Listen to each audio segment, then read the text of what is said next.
我常常听到有人问，钱能不能让生活更容易？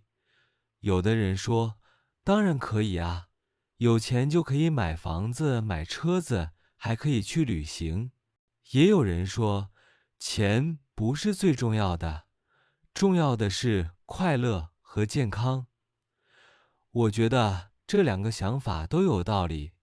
今天我就想和你聊聊我自己的一些经历，还有我听到的朋友的故事，看看钱和生活到底有什么关系。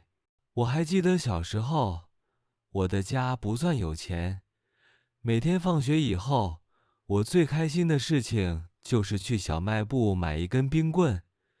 那时候冰棍只要5毛钱，可是对我来说非常特别。有时候妈妈没钱给我买，我会有一点失落。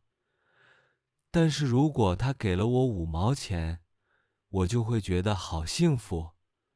那一刻，我觉得钱真的可以带来小小的快乐。后来我长大了，发现生活变得更复杂了。比如说，如果你没有钱，可能就要担心房租，担心每天吃什么。我的一个朋友刚刚开始工作的时候，工资很低，他每个月要交房租，还要买吃的，所以常常月底没有钱。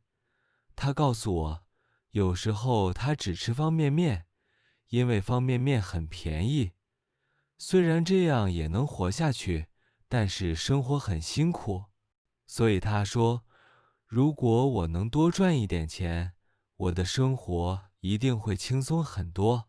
可是，钱真的能解决所有问题吗？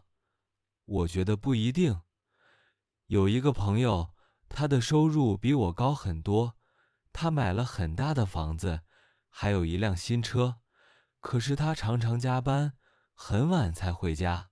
他告诉我，我有钱，但是我没有时间，我很少见到家人，也很少和朋友在一起。我觉得生活一点儿也不轻松。听了他的故事，我才明白，钱可以买到很多东西，但是买不到时间和关系。那钱到底能做什么呢？我觉得钱能帮我们解决基本的需要，比如说，有钱可以住一个安全的房子，可以吃到健康的饭菜，可以去医院看病，可以给家人买礼物。这些事情都能让生活更容易一些。举个例子，我的一个同学以前在一个很冷的城市读书，冬天没有暖气，房间里很冷，他每天都要穿很厚的衣服，晚上睡觉也很难受。后来，他找到了一份兼职，赚了一些钱，就搬到了有暖气的房子。虽然房租贵一点，但他觉得生活轻松了很多。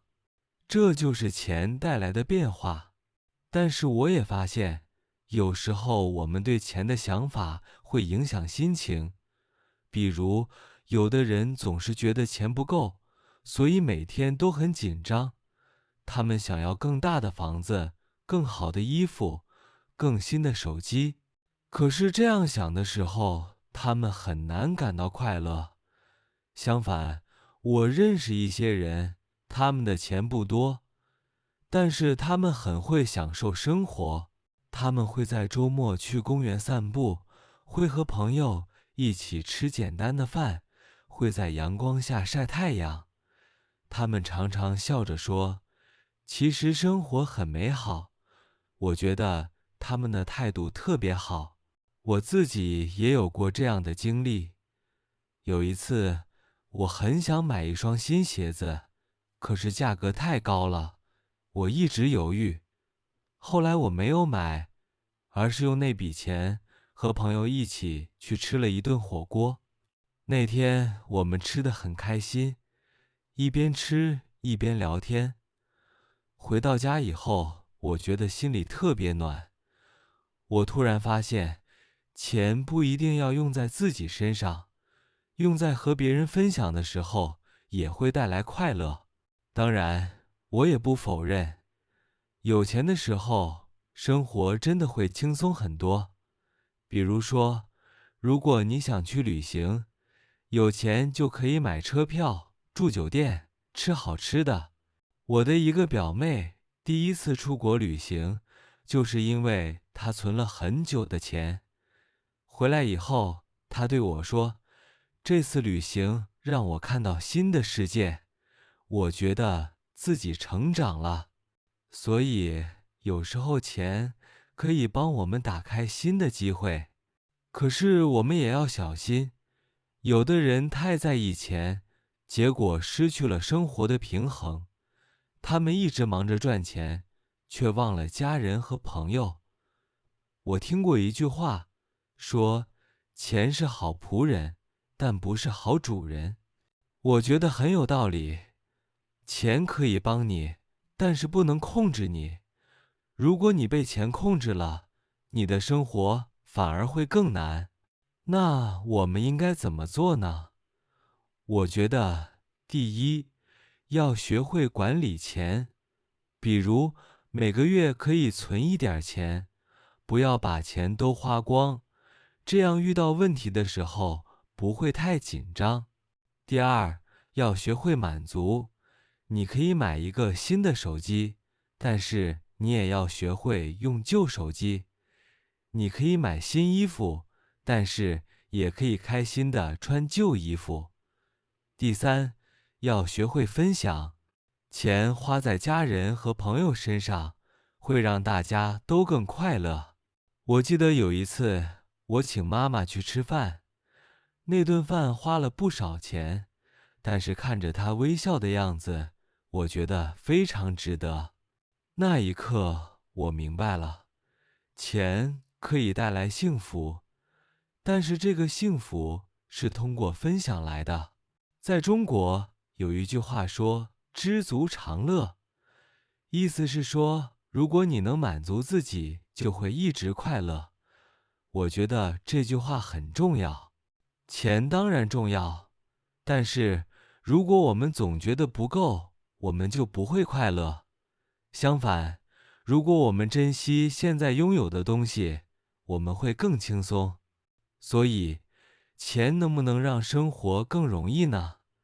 我的答案是可以，但不是全部。有钱会让我们少一些担心，多一些选择。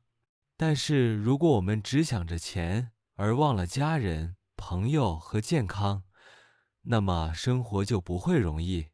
我希望你也能想一想，你觉得钱对你的生活有什么影响？你用钱的时候，是不是也在用心？如果钱可以让你和朋友笑得更开心，让你和家人走得更近，那它就是有用的。可是如果钱让你觉得更累，那我们就要学会停下来，想一想什么才是最重要的。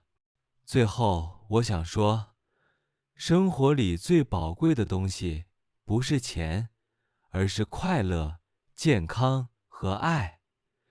钱可以买到很多东西，但是不能买到真正的幸福。真正的幸福来自心里。